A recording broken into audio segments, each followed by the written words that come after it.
Nisur nga kjo. Mos vjen kjo ngecje e rusëve edhe për shkakun sepse po luftojnë numra të barabartë, do me thënë nga 5-600.000 ka secili aty në vijnë në frontit. Nga se vjen?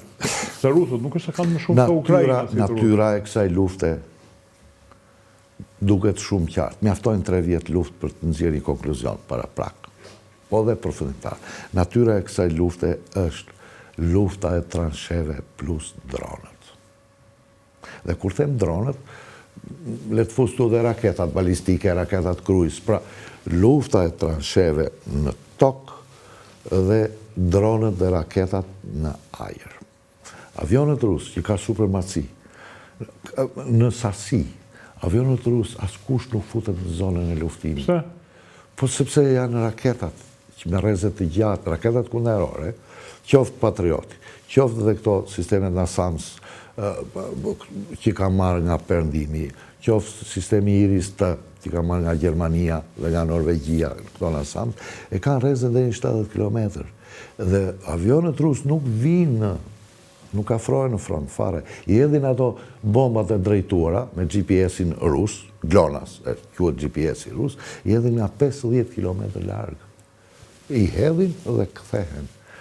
Pra, natyra e kësaj lufte është qartësisht e dukshme, luftë e transheve plus dronët, si risjere. Beni, për një sekond, numri ka të bëjë edhe numri besoj, sepse një ushtri sulmuese minimalisht duhet të jetë 2-3 herë më e madhe. Humbjet më të mëdha ushtria ukrainase i ka psuar nga artilleria ruse. Humbjet më të mëdha të ushtrisë ruse janë psuar nga dronët ukrainas. Ukrainasit. Dakor, pra, po kjo ngecja ka të bëjë edhe me numrin e barabartë të ushtarëve në front? Jo, nuk ka të bëjë me numrin e barabartë. Unë mendoj që ka të bëjë me performancën e dobët të ushtrisë ruse, unë mendoj që ka të bëjë me taktikat e dobta të komandantëve rusë, unë mendoj që ka të bëjë me çorganizimin e zinxhirit komandues rus. Përse? Ti mund të kesh njësoj numër të barabartë. Këtë 2 palët mund të kenë 600.000 ushtarë. Por Ukraina është e detyruar që këtë 600.000 të ndaj 1.700 km. 1.700 km front.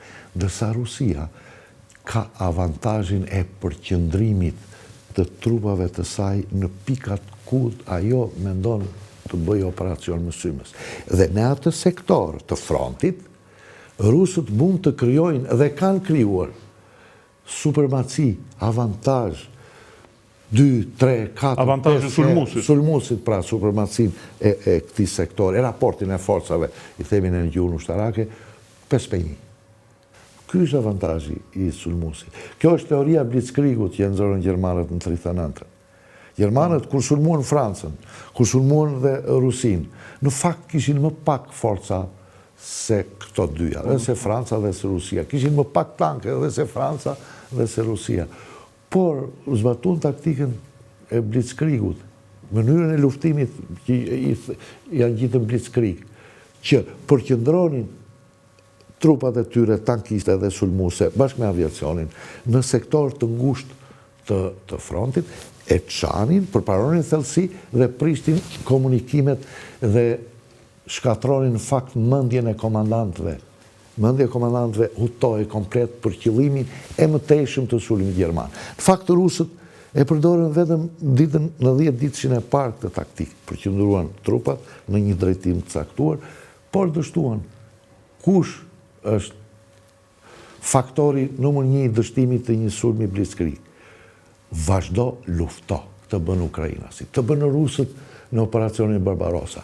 Megjithse u shkatruan me qindra mijëra, u rrethuan, u azhësuan, rusët vazhduan të luftonin kundër gjermane, ukrainasit vazhduan të luftonin kundër rusëve dhe i bën që dështuan.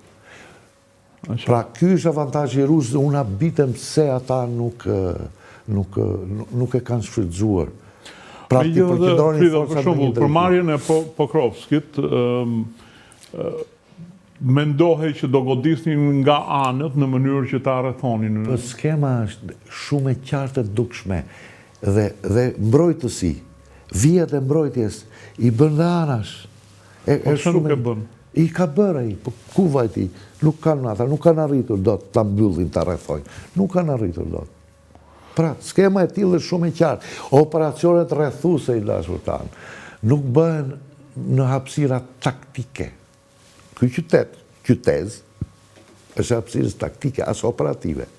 Pra, ai ka nxënësinë, le të themi, të 3 bataljoneve, jo më tepër. Operacionet mësym se ato pincat rrethuese bëhen në hapësirën operative dhe strategjike. Nuk bëhen në hapësirë taktike. Hapësira taktike është pjesë e atij operacionit të madh operativ që mund bëjnë rusët, por në fakt nuk e kanë bërë asnjëherë. Nuk e kanë bërë.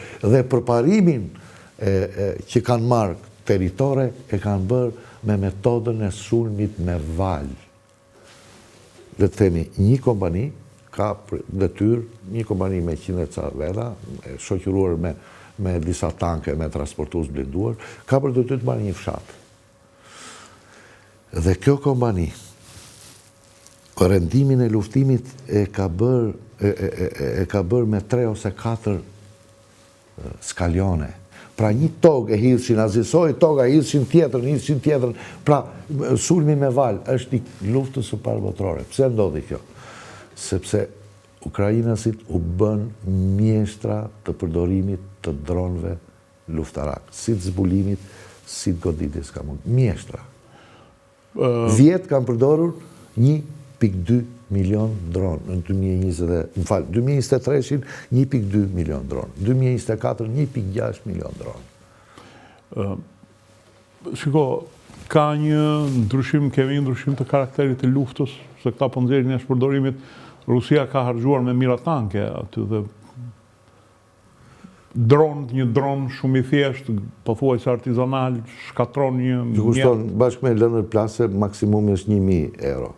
Dhe shkatron një... Jo, nuk e shkatron një tank, duhen 10 dronë ta shkatron një tank, po prapë 10.000 euro është.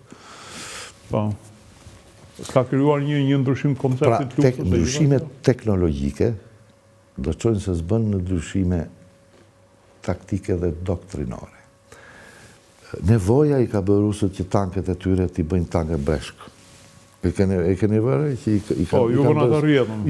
Jo vetëm rrjedhën, po dhe llamarin dhe i kanë bërë breshk. Dhe këto lloj ndryshimesh që ka sjell nevoja e luftës do të ndikojnë në taktikat dhe doktrinat e mëtejshme. Për shembull, raketa Javelin që i dha Amerikani Ukrainasve dhe Enlow që i dha Anglia, ndryshuan taktikën e mësymjes e përdorimit të tankeve në fushën e betejës. Ndryshuan plotësisht. Ajo kolona që pat ju ishte një divizion tankësh, ishte një divizion i përforcuar me qindra tanke, qindra transportues, mira makina të kolonës. Që nga i dështim, rusët përdorën taktikën e luftimit me grupe të vogla. Një luftim taktik rus tashmë ka 2 deri në 3 tanke, maksimumi një kompani tankesh. Nuk ka më sulme masive të tankeve. Ky është një ndryshim. Aviacionin. Deri tashmë aviacioni ka qenë ideja e superioritetit dhe dominancës ajrore. Kjo luftë tregoi që nuk mundet do ta arrish dominancën ajrore vetëm me aviacion. Du të arrish me antiluftës elektronike, me aviacion, me smart munition, me bomba inteligjente, me raketa të hedhjes së largët hipersonike. Pra pazisuar sistemi kundërshtar të mbrojtjes kundër ajrore, nuk mundesh do të pretendosh dominancë ajrore. Në flot është akoma më theksuar. Sot Ukraina nuk ka një luftarake. Ka vetëm dron, ka dhe raketa Tokdet. Ka vetëm dron detar dhe raketa Tokdet. Dhe në fakt e ka quar ushtrin flotën ruse, e ka quar në Rostov-on-Don. Atje, jo më në Krime. e ka çuar atje. Okej. Tërheqja e mbulesës satelitore, CIA konfirmoi sot që është tërhequr mbulesa satelitore nga ana amerikanëve, e dobëson luftën me dronë të Ukrainës? Padyshim që dobëson. Ata do të ndryshojnë taktik pastaj. Lufta me dronët e vetë, ata do përdorin, siç po vazhdojnë përdorin dronët kamikaz të vetë programuar, se kanë përvojën. Në doni mendimin tim, dy ushtrit më të forta, më të mira të botës sot janë ushtria Ukrainës edhe ajo ruse. Po, këtë e ndajnë edhe specialistët ushtarak, thonë javë intensitet. Edhe ata ushtarë që thatë ju që për Ukrainës i t'i marrin nga rruga dhe i qonë atje. Një ushtarë i pas tërvitur, apo 2 apo 3, kur shkon mes të skuadrës me 10 veta, veteran lufte, e mësojnë ata. Kjo është metoda më efektive dhe më shpejtë e stërvitjes së një luftëtari, jo ushtar, luftëtari. E kuptoj. Beni, do ndalem pak nga aspekti taktik i kësaj luftës për të kaluar më vonë në aspektin strategjik të saj.